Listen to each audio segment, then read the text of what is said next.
People like me and people like you genetically did not exist 5,000 years ago.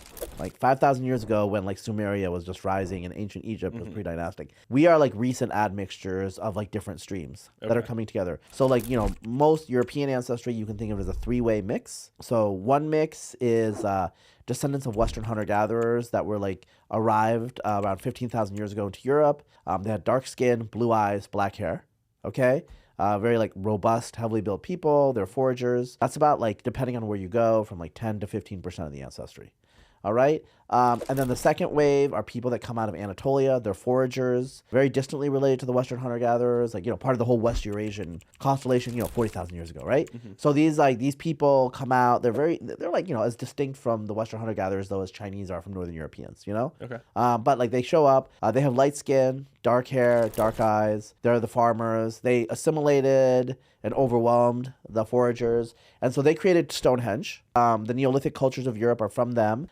Genetically, the people that are the most best representatives to them today are Sardinians from that island. Because in Anatolia, in Turkey itself, they got overwhelmed and mixed with other people that came from the east, okay? So Turkey itself has some of that, but the highest proportion is actually found in Sardinia because it's an isolated island, okay? And Sardinia is distinct because it had the least impact from the third wave, which is from the Pontic Steppe, from Ukraine, like where all the battles are right now.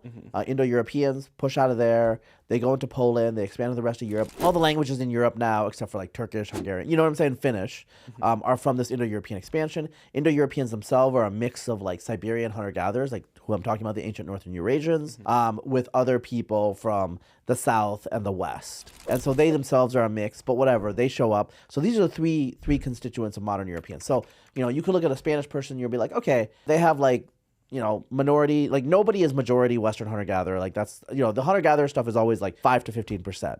But, if you're a Spaniard, you have more of the farmer ancestry, okay, from Anatolia. If you're a Swede, you have more of the Indo-European ancestry, okay? But so everyone is like, you mix that. Someone like me, like some of my ancestors, they're an eastern branch of the Indo-Europeans. So, some of your ancestors were in Poland. 4,500 years ago, they went west. And then my ancestors pulled the short straw and they went east, because like if you had to pick, where do you want to go? So they went east. They landed in the Ural Mountains about 4,000 years ago. They domesticated horses and they invented the war chariot, and they just decided, like, let's get the fuck out of here.